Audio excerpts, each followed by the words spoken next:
हरियाणा के ही फरीदाबाद से कोई कन्हैया दास जी हैं, फरीदाबाद से हैं, या फिर दिल्ली के मीठापुर से हैं, बदरपुर से हैं, मुझे पूरा एग्जैक्ट याद नहीं है। और कोई एक संस्था है मध्य प्रदेश में, क्या नाम है उसका, कोई एनजीओ है, कोई छोटा मोटा, कोई लॉर्ड बुद्धा फाउंडेशन के नाम से, उनके साथ वो जुड़े हुए हैं।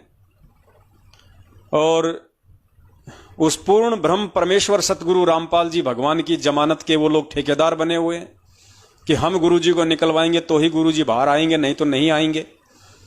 अपना समय और भक्ति धन दोनों वो बर्बाद कर रहे हैं। अब इन लोगों की पुण्यात्माओं सबसे बड़ी जो कमजोरी है वो ये है कि ये अपनी घटिया सोच के चलते, अपनी मनमुखी सोच के चलते ऐसे लोग साध संगति से दूर हो जाते हैं और उसके बाद में इनको लगता है कि अब कहीं कोई ठोर ठिकाना नहीं है, वापस हमें साध संगति से ही जुड़ना पड़ेगा। तो फिर ये लोग दर दर की ठोकरें खा के वापस इसी पवनदास के पास या हमारे सत्सेवक भाई बहनों के पास में अपनी शंकाएं भेजते हैं व्हाट्सएप पे कि हमारी इस शंका का समाधान कराओ, हमारी इस शंका का समाधान करो। अरे भाई, जब तुम्हें मालूम था कि दूसरी जगह जाके या दूसरे काल प्रेरित भक्तों के साथ में जुड़ के तुम्हें धक्के खाने, ठोकर खानी है, क्यों छोड़ के गए? दास को डायरेक्ट ही बोल दो कि भगत जी मुझे ये समस्या है, मुझे ये शंका है और मेरे से ये गलती बन गई भगत जी, मैं अपनी नालायकी के चलते साथ संगति को छोड़ के उन काल प्रेरित लोगों का साथ हो गया मेरा। तो अब ये हमारे को शंकाएं भेजते हैं। अब इन्होंने कोई जमानत का अभियान चलाया, गुरुदेव की जमानत करवाएंगे, गुरुदेव की जमानत करवाएंगे। बेचारे भोले भाले भक्तों से जो नादान थे या नए नए जुड़े थे, उस लॉर्ड बुद्धा नाम के संस्था ने 500 या पता नहीं 1500 रुपए लेके उनसे फार्म भरवा लिए कि हम गुरुजी की जमानत करवाएंगे, अपना एफिडेविट दो, एफिडेविट दो। बेचारे नादान भक्तों ने फार्म भर दिए। अब आना जाना कुछ था नहीं और उन्होंने सोचा कि हम गुरुजी की जमानत के नाम पे एक बहुत बड़ा संगठन खड़ा कर लेंगे, बहुत सारे भक्तों को अपने पीछे जोड़ लेंगे। लेकिन अब इन लोगों को साल 1.5 साल में या साल 2 साल में इनको अच्छे से महसूस हो गया है कि संगत, साध संगति से जुड़ के ज्ञान आधार से इतनी मजबूत होती जा रही है कि संगत तुम्हारे ये जमानत वाले झांसे में नहीं आने वाली है। संगत अपने पूज्य गुरुदेव जी को पूर्ण ब्रह्म परमेश्वर मानती है, परमात्मा मानती है, बंदी छोड़ मानती है। और संगत ने ज्ञान आधार से भक्ति मार्ग पे चलना सीख लिया है। अब संगत तुम्हारे झांसे में नहीं आने वाली। तुम्हारे एफिडेविट, तुम्हारे जमानत वाले फॉर्मों पे लोग साइन नहीं करने वाले। लोग उस परमपिता परमेश्वर की नजरों में ऐसा कुकृत्य करके अपने गुरुदेव को मानुष समझने की गलती नहीं कर सकते। तो अब ये लोग अकेले पड़ गए, अलग थलग पड़ गए। पहले तो ये मान बढ़ाई और अहंकार में आके कि मैं लॉर्ड बुद्धा फाउंडेशन का रीजनल अधिकारी बन गया, मैं क्षेत्रीय अधिकारी बन गया, मैं मीठापुर का बादशाह बन गया। और भी थे 2-4, कोई हनुमान, कोई राजस्थान के गंगानगर से हैं, कोई पंजाब के मलोट से हैं। तो ये छोटे छोटे लेके पद अपने आप को ये केंद्रीय मंत्री समझने लग गए थे। और अब इनको साल भर में अच्छे से इनको महसूस हो गया कि भाई कोई दाल गलने वाली नहीं है, संगत तुम लोगों के झांसे में नहीं आने वाली है, संगत अपने परमात्मा को मानुष नहीं समझने वाली है। तो अब ये कहते हैं कि गुरुजी ने तो ये कहा था, हम तो उस आधार से जमानत के लिए अर्जी लगा रहे हैं। गुरुजी ने एक सत्संग में कहा था कि पुण्यात्माओं, हमने कानूनी तरीके से आगे बढ़ना है।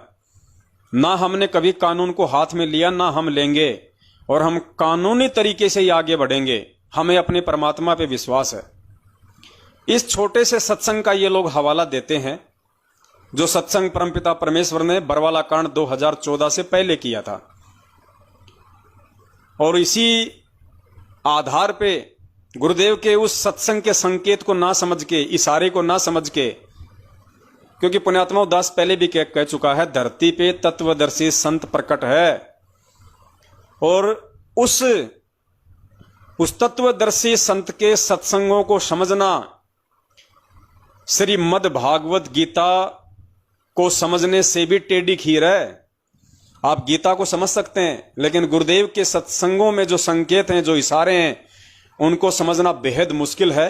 उनको तो वही प्राणी समझ सकता है, वही भगत समझ सकता है जिस पे स्वयं गुरुदेव ने समझने की दया कर रखी हो, दया बख्शिश कर रखी हो। परमात्मा कहते हैं, सब सुमरे अपने अनुमाना तो गति लखी न जाए, और कहे कबीर कृपया कर जन पे ज्यों की त्यों समझाए। जिस पे सतगुरु की मेहर हो, सतगुरु की रजा हो, जिसको सतगुरु समझाना चाहेगा या जिसको आगे खड़ा करना चाहेगा, जिसको निमित्त बनाना चाहेगा, वही उन संकेतों को समझ सकता है। तो ये भाई धोखा खा गए गुरुदेव के उस सत्संग के वास्तविक संकेत को ना समझ के, और मान बढ़ाई में आके इन्होंने गुरुदेव की जमानत का ठेका ले लिया। कुछ समय के लिए ये लोग ठेकेदार बन गए, और अब इनकी स्थिति वो हो रही है जो कहते हैं कि धोबी का कुत्ता, ना घर का ना घाट का। अब ना तो ये उधर के रहे, दो भगत इनके साथ में खड़े नहीं हो रहे, अकेले ये कुछ कर नहीं सकते, और वापस ये मारे शर्म के साथ संगति से ये जुड़ नहीं सकते। लेकिन हमारी तो इनसे प्रार्थना है, विनती है कि भैया, साध संगति का जो प्रोग्राम है ये कोई सरकारी संस्था नहीं है जो एक मोटी रकम देके आपको जुड़ना होता है। आप अपने घर पे परमपिता परमेश्वर का, जहां भी आपने दरबार लगा रखा है गुरुदेव का, आप उनसे दंडवत समायाचना कीजिए, अपनी उस गलती के लिए आप जी माफी मांगिए, वापस साथ संगति से जुड़ जाइए। हमें तो बड़ी खुशी होगी कि हमारा एक भटका हुआ भाई वापस आ गया। अब पुण्यात्माओं, उस भाई की शंका का परमात्मा समाधान करवाते हैं एक छोटे से सत्संग के आधार से, जो सत्संग पूज्य गुरुदेव जी ने 2014 से पहले किया था। और उस कानूनी प्रक्रिया का क्या मतलब है ये भी आपको समझाएंगे।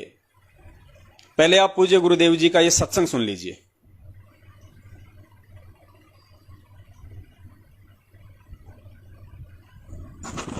इस सत्संग में, ये 4 मिनट का सत्संग है, इसमें परमात्मा सतलोक आश्रम बरवाला में जब थे तो परमेश्वर ने जिक्र किया करोथा कांड का 2006 का, और 9 अप्रैल 2013 को फिर से करोथा कांड हुआ था, उसका भी परमात्मा ने जिक्र किया।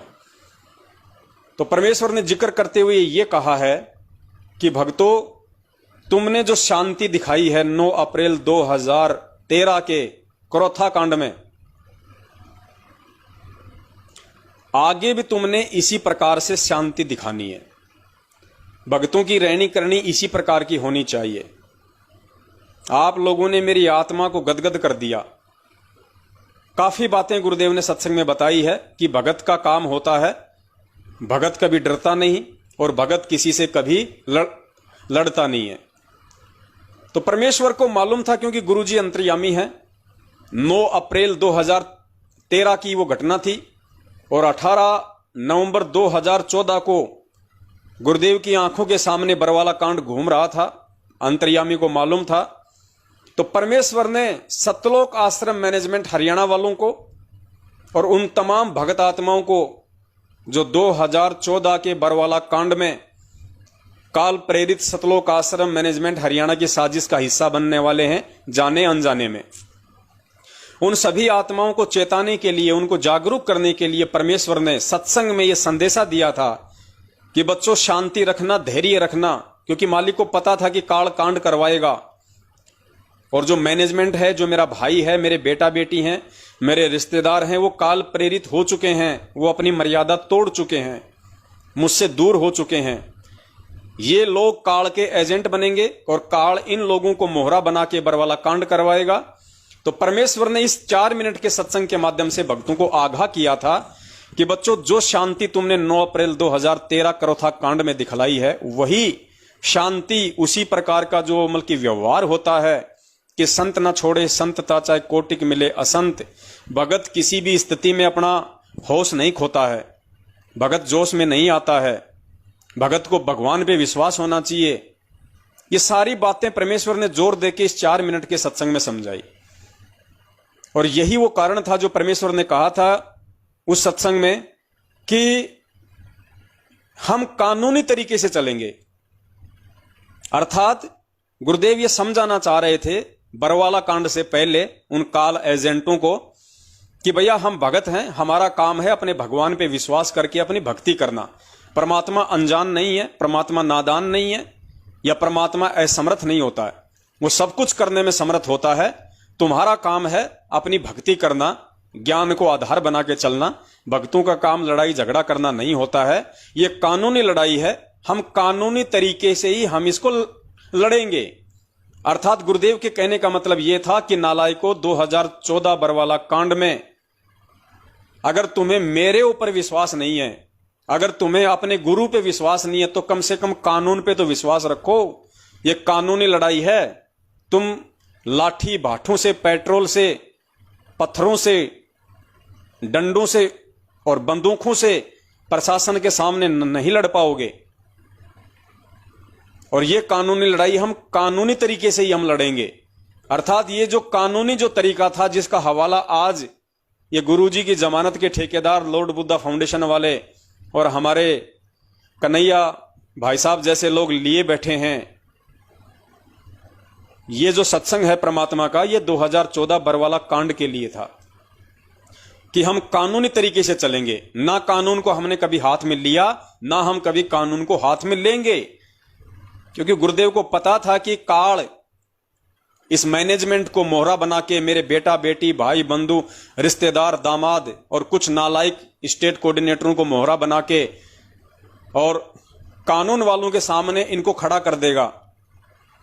मालिक को पहले ही इन सब बातों का पता था, इसलिए परमात्मा बार बार सत्संगों के माध्यम से, मालिक को पता था कि ये तो काल प्रेरित हो चुके हैं, ये तो मानेंगे नहीं, लेकिन कुछ जो भगत हैं, जो आत्माएं हैं, जो इनके झांसे में आ चुकी हैं, या जो आत्माएं आगे चल के ये लोग अपने पक्ष में करेंगे, कम से कम वो आत्माएं तो बचें।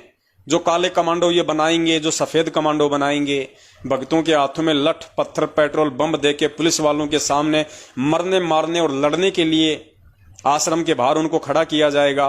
गुरुदेव की आंखों के सामने चित्रण पहले ही चल रहा था, क्योंकि गुरुदेव अंतर्यामी होते हैं। तो उन सब घटनाओं को रोकने के लिए और अपने भक्तों को आगाह करने के लिए परमेश्वर ने 2014 से पहले ये कानून वाली बात कही थी कि बच्चों, ये कानूनी लड़ाई है, हम इसको कानूनी तरीके से ही लड़ेंगे, हमने जल्दबाजी नहीं करनी।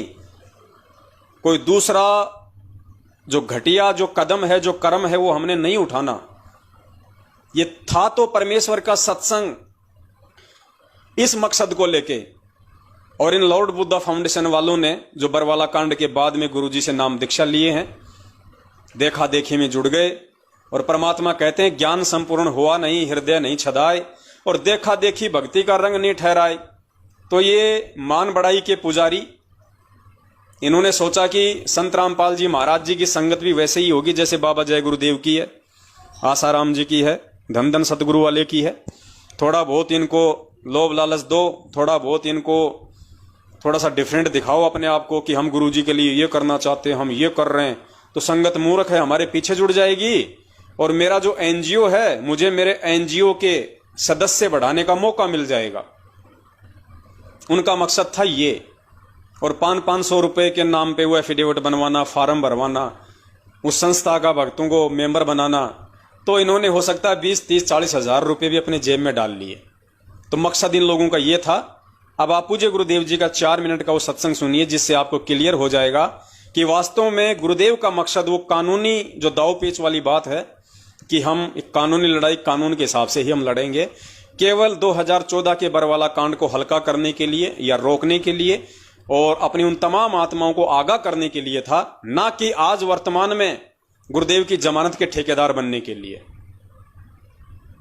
पुण्यात्माओं, अगर ये लोग समझ जाते परमेश्वर के ज्ञान को और परमेश्वर के मिशन को, तो आज ये सत्सेवकों के साथ मिलकर अपने भटके हुए भगत भाई बहनों को जगाने की ओर अग्रसर होते, ना कि गुरुजी के ठेकेदार बनते।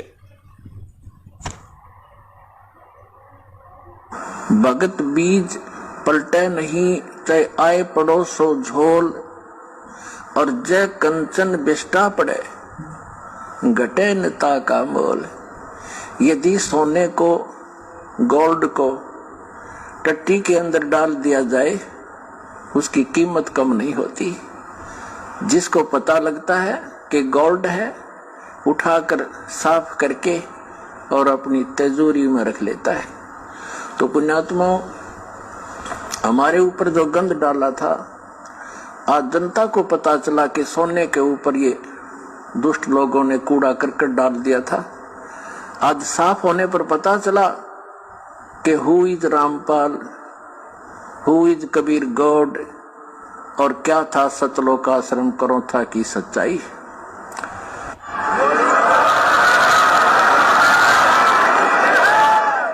पुण्यात्मा, दुष्ट लोगों का काम तो उनका स्वभाव ही होता है दुष्ट कर्म करने का, और साधु संतों का काम होता है स्वभाव जो उनका होता है परमार्थ ही करने का। और कबीर साहब ने हमें शिक्षा भी दी है कि जो तोकू काटा बोवे ताको बो तू फूल, तो हे फूल के फूल हैं वाह को है त्रिशूल। हमें परमात्मा कहते हैं कि आपको यदि कोई कष्ट देता है आप उसको कुछ ना कहो, परमात्मा पर छोड़ो, फिर देखना वो उसका कैसा रिजल्ट आपको देगा। जो तोकू काटा बोए वाको बो तू फूल, और तोहे फूल के फूल हैं वाको है त्रिशूल। वो तो विधान है परमात्मा का, जो जैसे कर्म करेगा उसको फल तो मिलेगा ही मिलेगा। अब पुण्यात्मा कहते हैं संत न छोड़े संतता, कोटिक मिलो असंत। साधु भक्त अपना स्वभाव नहीं चेंज किया करते, बदला नहीं करते, चाहे कितने असंत दुष्ट लोग उनसे कितना ही बुरा व्यवहार करते रहे, वो भगवान पर विश्वास रखने वाले होते हैं। तो जैसे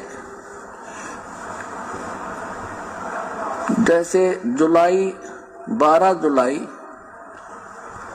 सन 2006 को क्रोथा कांड उन्हीं दुष्ट लोगों ने किया था जो आज 9 अप्रैल सन 2013 में उन्होंने अपनी जात फिर दिखा दी जनता के सामने। वह सच्चाई आ गई कि ये कितने अच्छे लोग हैं और कितने झूठे हैं, कितनी अफवाह फैलाई थी। यही कारण उस दिन था, वही कारण 9 अप्रैल को इन्होंने करके दिखा दिया। पुण्यात्मा, आप परमात्मा पे विश्वास रखना। संत साधु कभी किसी का बुरा नहीं सोचते, ना करते और ना ही सोचना चाहिए। परमात्मा से कोई चीज छुपी नहीं है। यदि हम भगवान से डरने वाले हैं और हम परमात्मा कबीर जी को परमात्मा मानते हैं तो भगवान वाले काम किया करता है। आपने बहुत शांति रखनी पड़ेगी। उन दुष्टों का तो नाश होया पड़ा है, उनका तो पतन हो रहा है। वो चाहते हैं कि आपका भी नाश कर दें झगड़ा वगड़ा करके।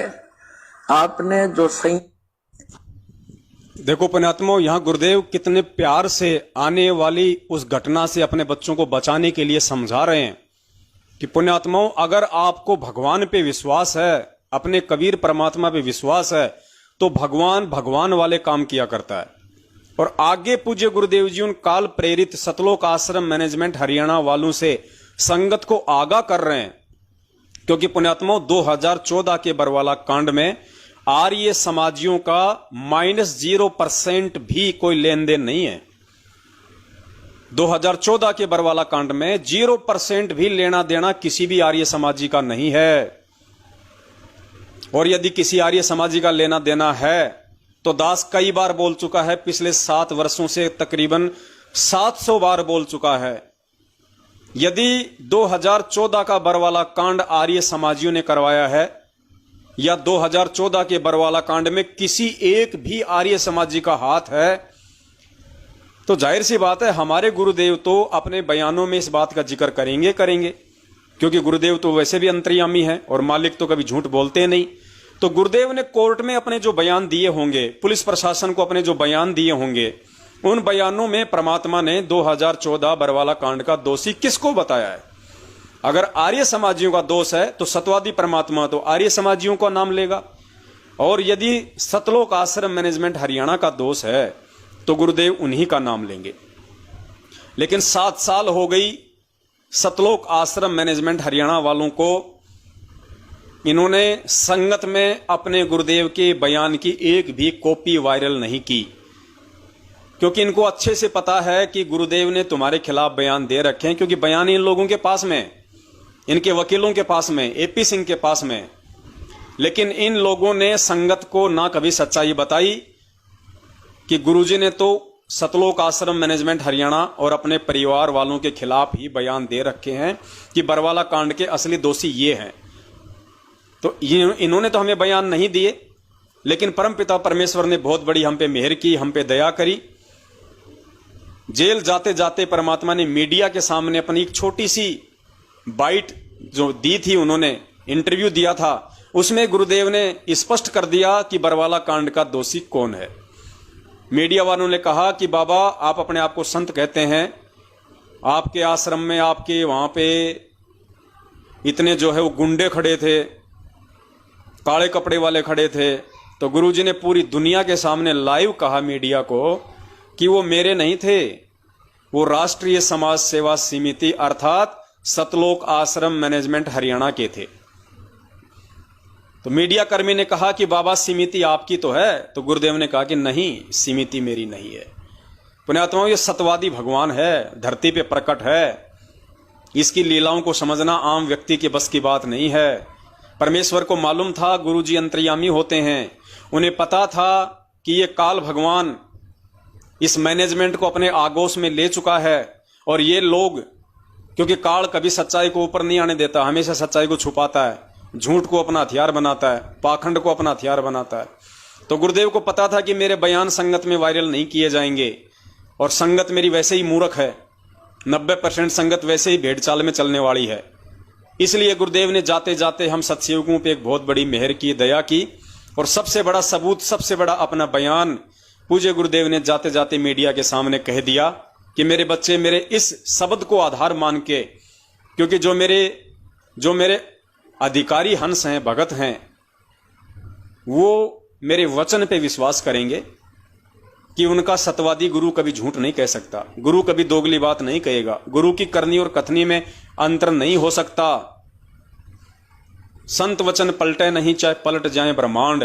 तो मेरे बच्चे जो गुरु वचन पे चलने वाले हैं, वो इन चीजों को आधार बना के स्वयं भी इस काल भगवान के एजेंट, काल के मोहरे सतलोक आश्रम मैनेजमेंट हरियाणा और गुरुदेव के अपने कलयुगी परिवार से बचेंगे, और जहां तक संभव हो सकेगा अपने अन्य भगत भाई बहनों को भी बचाने की दिशा में सेवारत रहेंगे। पुण्यात्माओं, 7.5 साल होने को आ रही है, इनको किस बात का डर है? मैनेजमेंट वालों को, गुरुजी के बेटा बेटी भाई बंधुओं को किस बात का डर है? अरे सतगुरुदेव जी हमारे बाप हैं, हमारे पिता हैं। ये बहुत सारे मूर्ख प्राणी जो अपने आप को सोशल मीडिया सेवादार कहते हैं, जो कहते हैं कि हम पढ़े लिखे हैं, हमने BA, MA, MSc, BSc पता नहीं क्या क्या उन्होंने सर्टिफिकेट हासिल कर रखे हैं।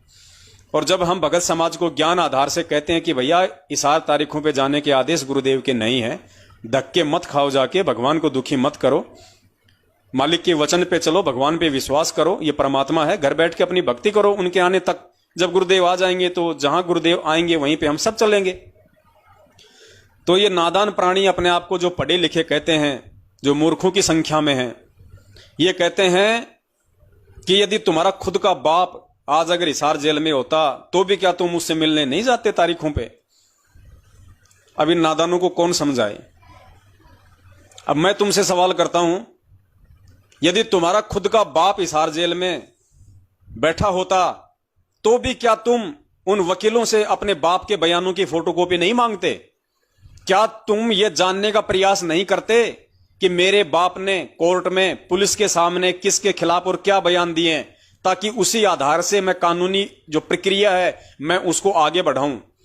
कौन मेरे गुरुदेव का दुश्मन है, कौन मेरे गुरुदेव का मित्र है, मेरे गुरुदेव ने किसके खिलाफ बयान दिए हैं, क्या आपको जानने का अधिकार नहीं है? तो यहां तुम्हारा वो ज्ञान कहां फैल हो जाता है भाई? लेकिन तुम चापलूसों में इतनी भी हिम्मत नहीं है, तुम अकल के अंधों में इतनी भी तमीज नहीं है, तुम्हारे अंदर इतनी भी हिम्मत और सांस नहीं है जो तुम अपने अपने नामदान केंद्र वालों से, अपने अपने कोऑर्डिनेटरों से या गुरुजी के परिवार वालों से एक दफा भी ये कहने की हिम्मत कर सको कि भाई गुरुदेव के बयान संगत में वायरल करने से तुम्हें किस बात का डर है, किस बात का भय है। गुरुदेव कभी झूठ तो बोलेंगे नहीं, जो दोषी है गुरुदेव तो अपने बयानों में उसी का नाम लेंगे। तो हमें भी पता चले कम से कम, कहीं ऐसा तो नहीं कि हम जो है वो बिना जानकारी के और गलत लोगों का साथ दे दें।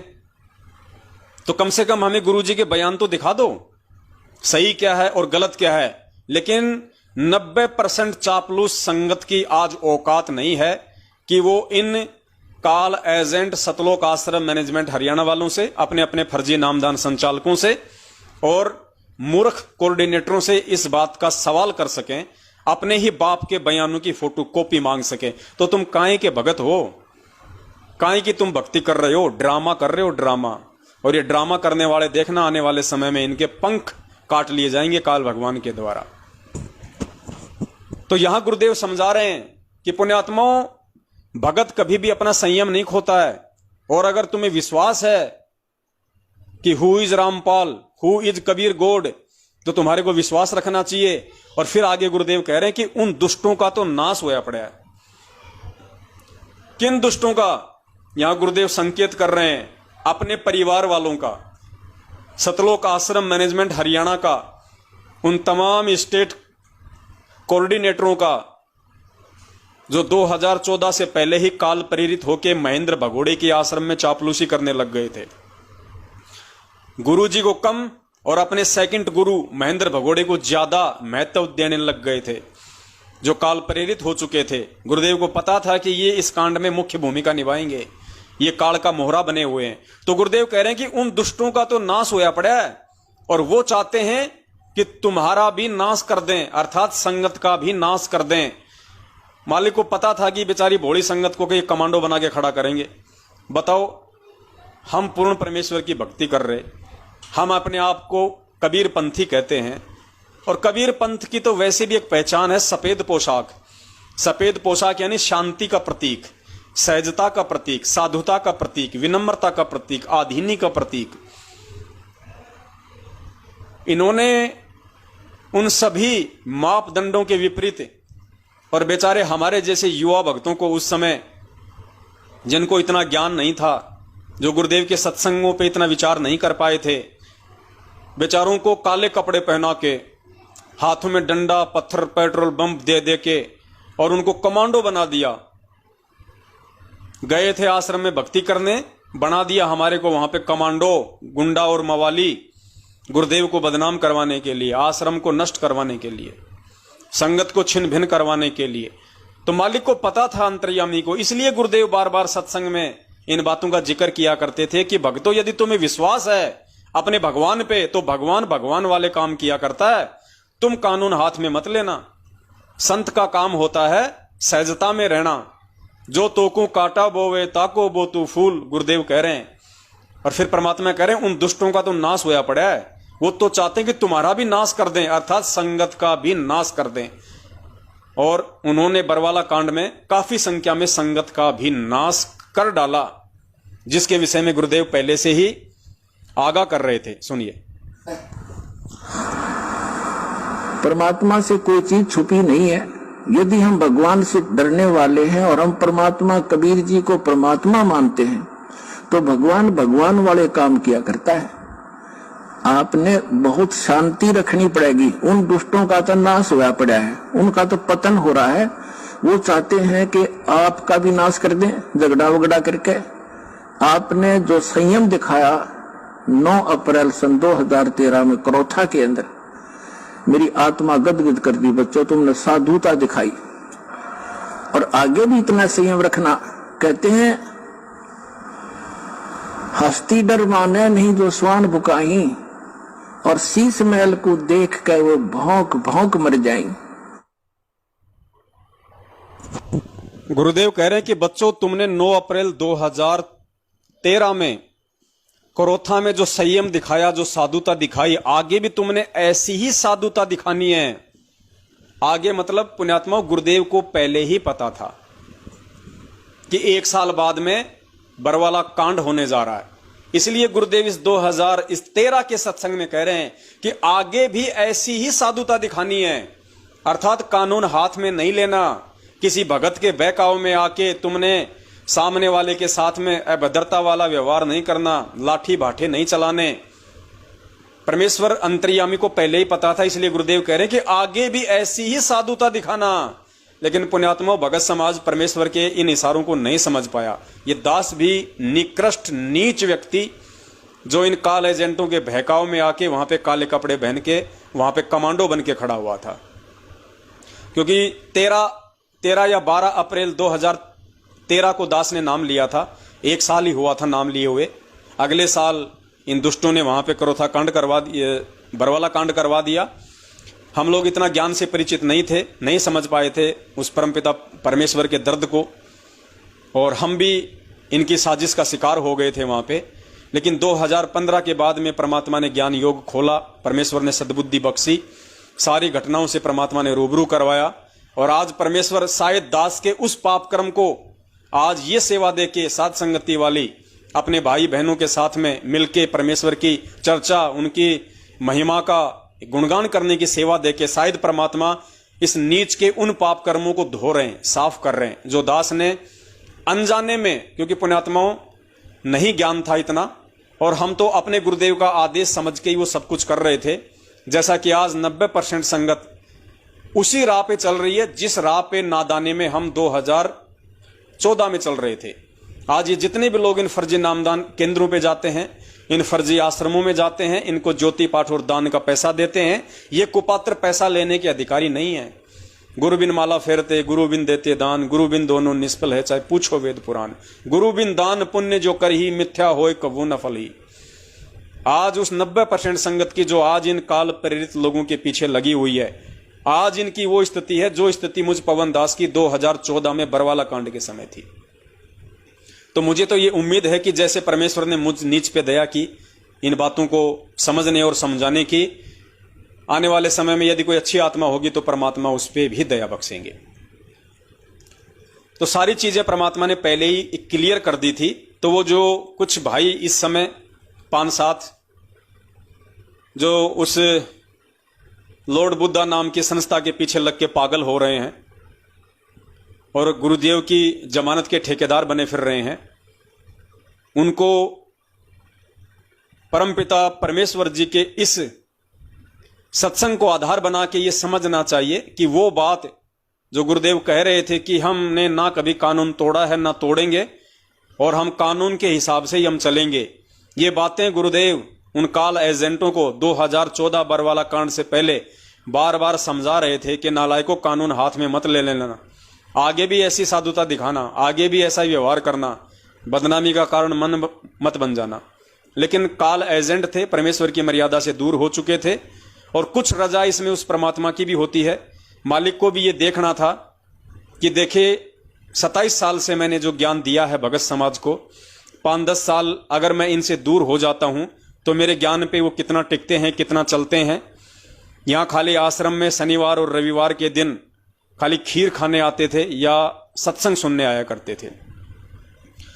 तो बहुत सारे खेल हैं पुण्यात्माओं, बहुत सारी बातें हैं।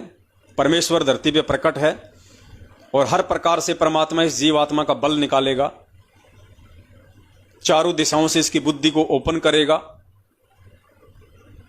और जो अच्छी आत्मा होंगे, जो अच्छे हीरे मोतीलाल हैं परमात्मा के, जिनके लिए परमेश्वर आते हैं, उन आत्माओं को परमात्मा हर प्रकार से ज्ञान से, विवेक से, बुद्धि से या भक्ति के जो भी 16 श्रृंगार हैं, 5 गुण हैं, परमात्मा सबसे परिपूर्ण करेंगे।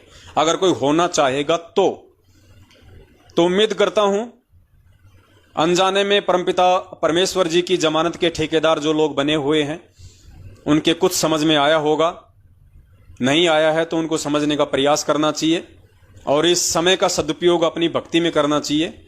आने वाले समय में तुम्हारी खुद की जमानत कौन करवाएगा, तुम्हारा मुकदमा काल भगवान के कौन से कोर्ट में चलेगा, क्योंकि समय बहुत विनाशक है, बहुत भयंकर है। हम लोग कल्पना भी नहीं कर सकते हैं इस चीज की।